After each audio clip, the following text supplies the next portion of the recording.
O nosso grande poeta, militante, abolicionista, né, escritor, né, inconformado na sua época, né, tão importante, também, que vai agora ter essa palestra, bela palestra para nós aí.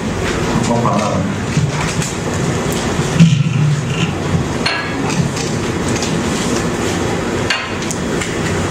Bom, boa noite a todas e a todos presentes. Antes de mais nada, agradecer aqui o mandato do vereador Pérez, especialmente ao próprio vereador, pelo convite, a oportunidade de retornar a Florianópolis para falar um pouco sobre o poeta Cruz de Souza. Agradecer a presença das pessoas aqui que vieram aqui escutar um pouco do que eu possa falar desse período que eu tenho pesquisado sobre o poeta catarinense, a Fábio, que é a coordenadora aqui da UPI. Enfim, eu queria iniciar dizendo que é estranho para um carioca, né, vir a Santa Catarina falar sobre um autor catarinense. Mas a história do Cruz de Souza em minha vida, ela vem desde a minha infância. Minha mãe me dava de uma escola pública, uma escola particular pequena, e o meu pai tinha muito hábito de comprar enciclopédias. Um belo dia na enciclopédia, eu abri a enciclopédia, tinha um desenho a bico de pena do rosto do Cruz de Souza, umas 3 linhas e com informação biográfica sobre ele, e um poema, um soneto, que era para mostrar uma obra que ele tinha feito. E eu devia ter uns 8 anos, mais ou menos. Eu tinha perguntado à minha mãe se ela estava assim, poeta negro, filho de escravos. E eu perguntei à minha mãe se tinha poeta negro, né? Minha mãe falou, se está no livro, é porque tem. Então, minha mãe era empregada doméstica, e nessa época era dona de casa. Depois que meu pai faleceu, ela virou empregada doméstica durante uns 10 a 15 anos da vida dela. Mas isso ficou marcado na minha vida, e eu tive o privilégio, depois de ir para a universidade, enfim, né, fiz comunicação, depois fiz letras, conviver com a família do Cruz de Souza, que era vizinha da minha mãe, e eu não sabia. São essas coisas do destino que a gente, enfim, conhece. Você esbarra com as pessoas o tempo inteiro, e não sabe que aquela pessoa ali representa alguém que você admira.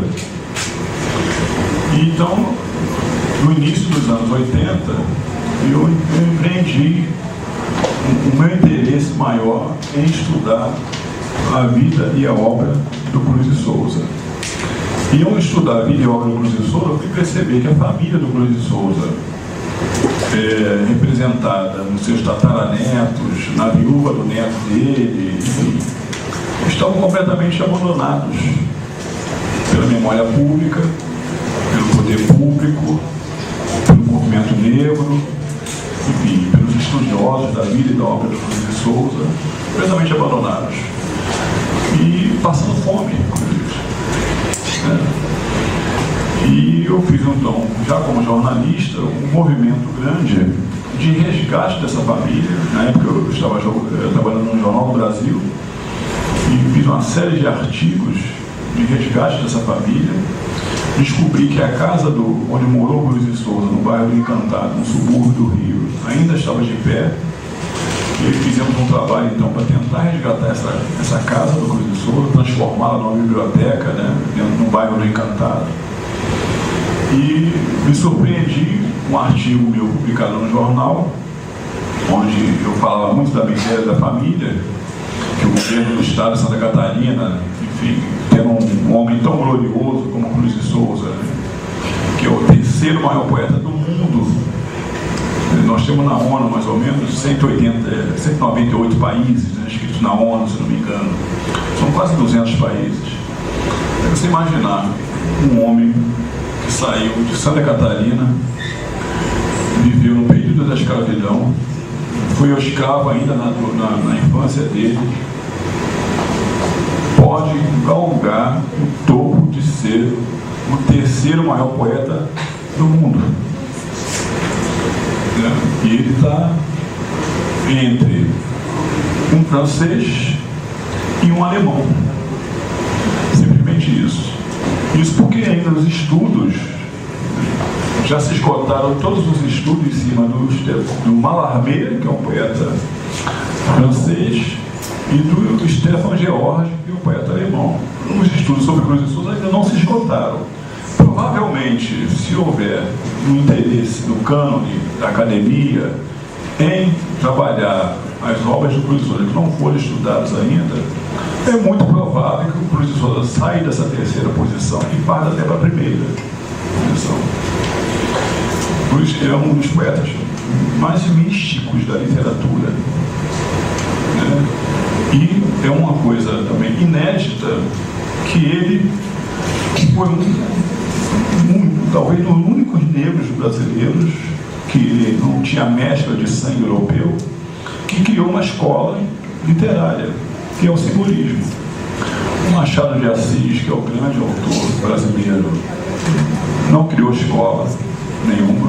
O realismo, o primeiro romantismo dele, os livros iniciais, foram feitos quando o romantismo já existia, os livros dele realistas, enfim. E dentro da história da literatura, o Cruz de Souza, no século XIX, criou uma escola que é a escola simbolista. Antecipou o modernismo, né? Com versos soltos, com aliterações, com musicalidade. Antecipou o modernismo que só viria em 22. Bom, enfim. Então eu me apaixonei por esse personagem e comecei a ler muito sobre ele e fui descobrindo que havia uma série de histórias inventadas sobre Cruz de Souza. E por bem e para mal. Então, e nessas histórias inventadas, boa parte tiravam os méritos do Cruz de Souza como negro. Porque a família do Cruz de Souza ainda existia. Quem deu a educação foi o Marechal Guilherme, a mulher. Quem deu o emprego foi não sei quem. Quem promoveu a literatura foi mais não sei quem. Então a vida do Cruz de Souza era uma vida emprestada. Ou seja, ele só chegou onde foi porque alguém levou. É igual a história do jabuti, né?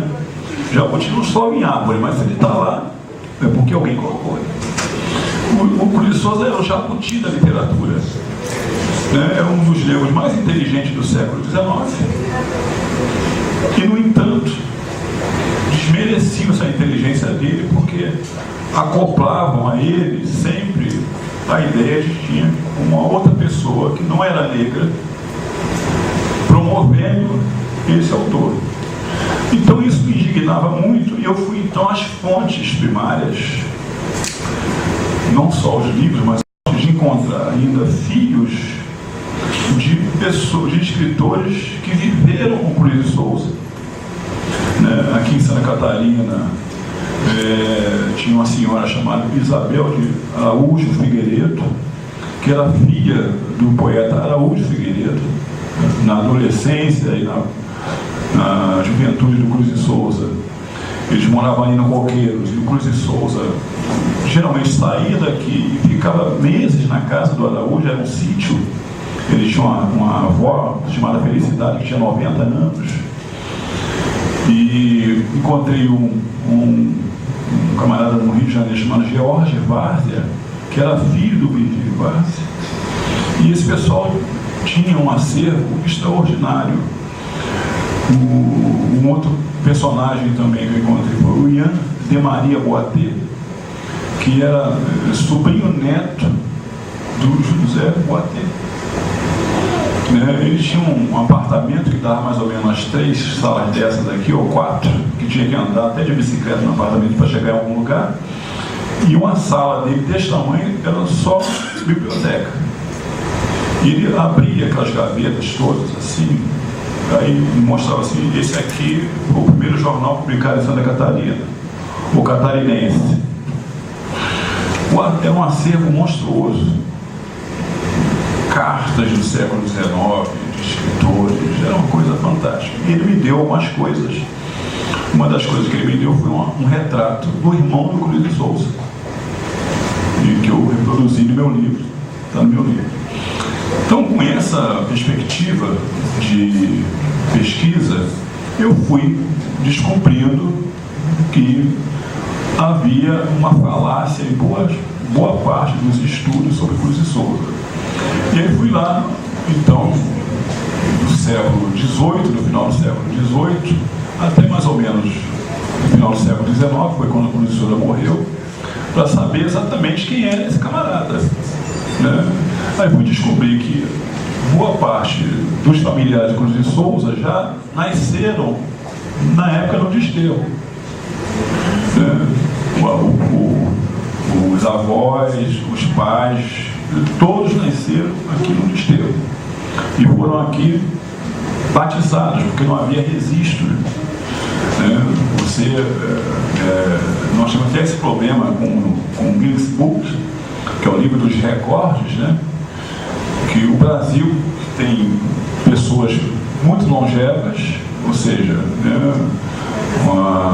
Se não me engano, a Maria Jerônima morreu com 126 anos, mas não foi reconhecida pelo Guinness, porque não existe certidão de nascimento, existe batismo, e o Guinness não reconhece batismo, reconhece nascimento. Isso, uma série de personagens. E aí eu fui descobrindo essa intricada árvore genealógica do Cruz de Souza dentro da floração da questão do tráfico, né, de escravos, né, de onde veio, quem era o dono, né, pertencia a quem, né, e fui no nascimento do Cruz de Souza, em 24 de novembro de 1861, eu descobri que o Cruz de Souza ficou um período da vida dele como escravo, porque o pai Guilherme era um pedreiro. Quando o Cruz de Souza nasceu, já deveria ter mais ou menos uns 60 anos por aí, e era escravo ainda, o pai. A mãe já era liberta, era forra, né? Então, nessa conjuntura, o Cruz de Souza, por parte de mãe, era liberto, e por parte de pai, era escravo. Tanto que eles não podiam se casar, porque a legislação não permitia o casamento de escravos, né? Ele só foi se casar em 1871, porque o Marechal Guilherme, que era o suposto dono deles, morreu e deixou no testamento a libertação dele, do pai do Cruz de Souza. Ele morreu em 70, o pai do Cruz de Souza casou em 71, aqui na Igreja do Rosário, bem aqui, na Igreja do Rosário. A partir daí, quer dizer, aí vem a questão dos estudos, né? Porque sempre se fala nos estudos de Cruz de Souza que os senhores dos pais foram que promoveram o estudo de Cruz de Souza. E eu fui descobrir documentos onde o cônego Eloy de Medeiros escreveu lá que todo o benefício da educação dos filhos João e Norberto era devido ao pai do Cruz de Souza, que era um pobre jornaleiro que tudo sacrificava em benefício da educação dos filhos. Eu fico imaginando um camarada ignaro, que não tinha nenhuma instrução, não sabia nem ler nem escrever. As cartas dele são todas escritas a roubo, que é escrita por alguém, né? Ele dita e alguém escreve. Como é que uma pessoa dessa tinha essa visão de que o filho tinha que ser melhor do que ele? E para ser melhor do que ele tinha que fazer o quê? Estudar. E ele, então, fez por todos os meios em procurar a legislação da província na época, e achou na legislação da província que ele, como um servidor da municipalidade, ou seja, um homem que prestava serviço à municipalidade, ele tinha direito de matricular o filho.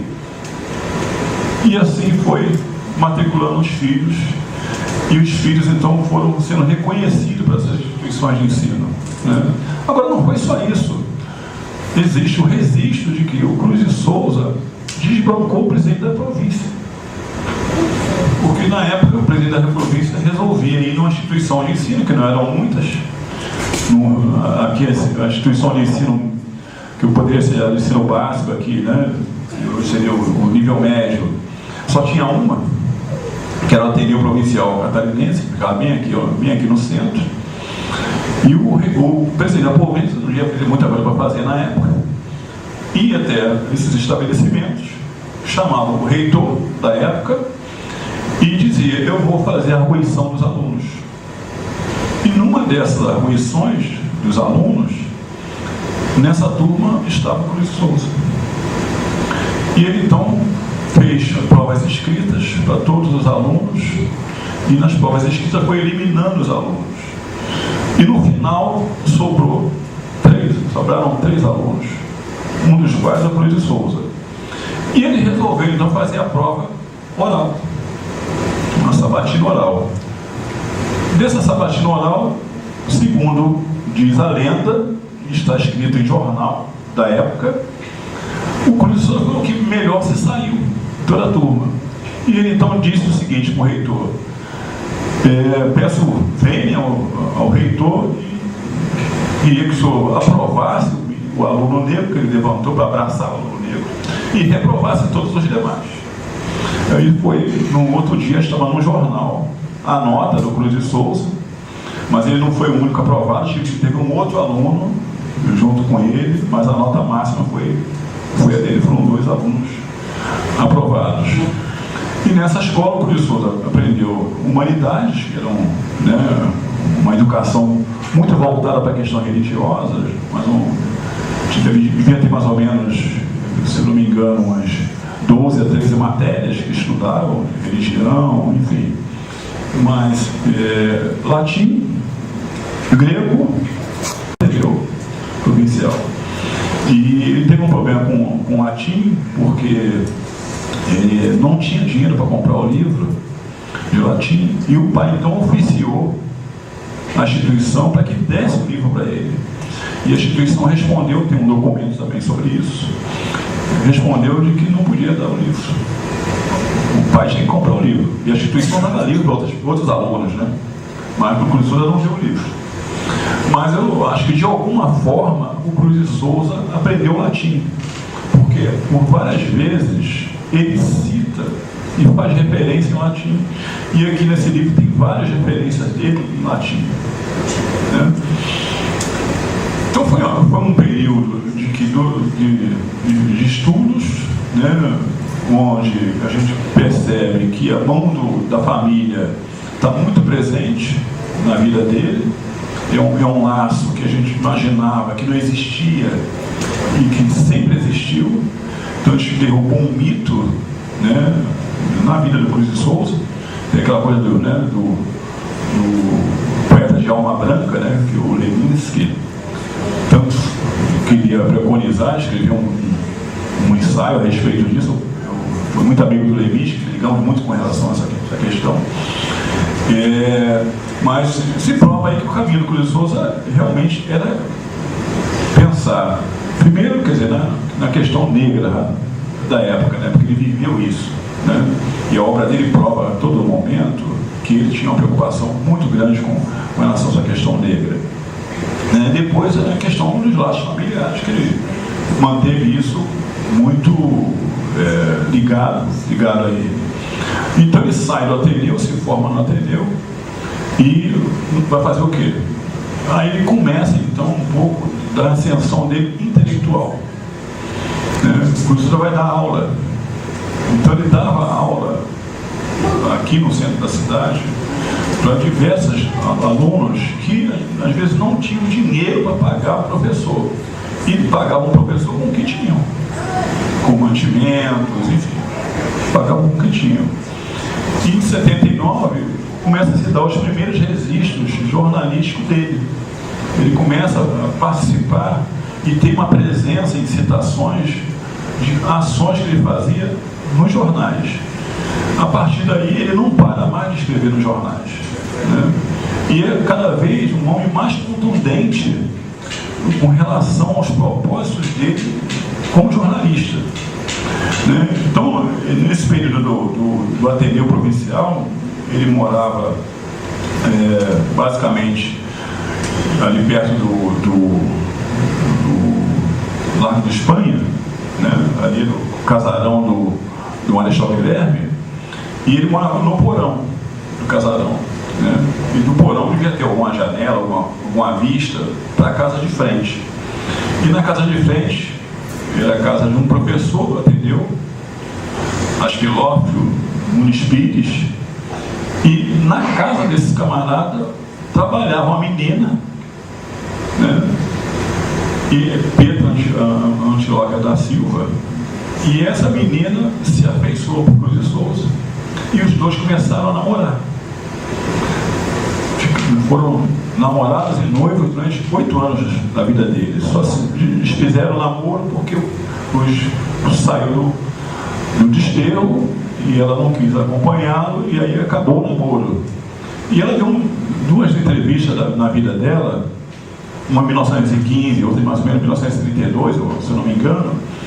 E na de 32 é mais interessante que ela corrige coisas que ela falou na entrevista de 1915. Mas uma coisa que eu achei muito fantástica que ela disse em 1932 é que o Cruz de Souza nunca abandonava as pessoas de cor como ele. Frequentava as casas dessas pessoas e se fazia ouvir ao piano e ao violão. O negão não tocava piano, né? A resiste que ele falava alemão ainda e italiano. Ou seja, esse cara não é de outro mundo, né? Ele viveu no século XIX, no período eminentemente da escravidão mais pesada, né? Que foi aquele período do final do tráfico, né? De escravos em 1950, e a repressão se dava muito forte, e a escravidão era cada vez mais clandestina, e sendo clandestina, os escravos sofriam mais. O estado de Santa Catarina, província, como o Rio Grande do Sul, não recebiam escravos diretamente, mas os escravos chegavam através do Rio de Janeiro e de outras províncias. Então, o caminho que esses escravos faziam era muito longo, muito longo. Um clandestino, quer dizer, era obrigado ainda a ir para uma praia deserta. E nessa praia deserta, os escravos desciam e vinham caminhando a pé. Então, há histórias de escravos que vinham da Bahia para o Rio de Janeiro, a pé. Do Rio para São Paulo era um pulo. Eu até sorrio, né? Quando vamos para São Paulo. Até sorrio, mas imagina, da Bahia para o Rio de Janeiro, a pé. Então, o que eu achei interessante nessa história foi descobrir que o Cruz de Souza frequentava a sociedade negra e se fazia ouvir ao piano e ao violão. E 2 fatos interessantes. Havia uma sociedade negra. Para ter um piano e violão, ninguém ia pegar o piano de qualquer um, né? Ou seja, a sociedade também tinha piano, né? Então havia uma burguesia negra no desterro, na faixa de 1800, por aí, 1879, 1980. Né? Então há uma gravura no século XVII que existiu em Santa Catarina, uma Chica da Silva, também em Santa Catarina, a gravura dela, século XVII. E ela foi emancipada do governador da época. Eu acho que eu falo no meu livro, conto um pouco dessa história. E era uma negra que subia os degraus da catedral, né? E as mulheres todas abriam porque odiavam, mas não podiam fazer nada, porque era já mulher do governador, o amante do governador, que se vestia impecavelmente e andava na melhor carruagem da cidade, à vista de todos. Tem uma gravura muito interessante com relação a isso. Então, assim, ok. Então, e abolicionista foi extremamente importante porque deu a ele, abolicionista, ele fala que a escravidão recua. O abolicionismo avança, mas avança seguro, convicto, como uma ideia, como um princípio, como uma atitude. Até agora, o maior poder do Brasil tem sido o braço escravo. Dele é que partem a manutenção e a sustentação dos indivíduos de pais dinherosos. Com o suor escravo é que se fazem deputados, conselheiros, ministros, chefes de Estado. Por isso, no país, não há indústria, não há índole de prática social, não há artes. Um dos pensamentos do Cruz de Souza, e é engraçado que ele começou a escrever no jornal, e a mãe, que era lavadeira e fazia doces para fora, começou a se zangar com ele, porque as senhoras que contratavam o serviço dela começaram a dispensá-la. E ela foi saber por quê. Isso é porque o seu filho, aquele negro, quer escrever no jornal como os brancos. Enquanto ele estiver escrevendo no jornal, você não lava mais minha roupa. Então você vê como chegava a questão da discriminação, e nós vimos aí vários focos de discriminação racial, né? Nas redes sociais, com o nosso ator no Rio de Janeiro, enfim, os exemplos são gritantes. Nós podemos imaginar, então, o que Cruz de Souza passou no final do século XIX.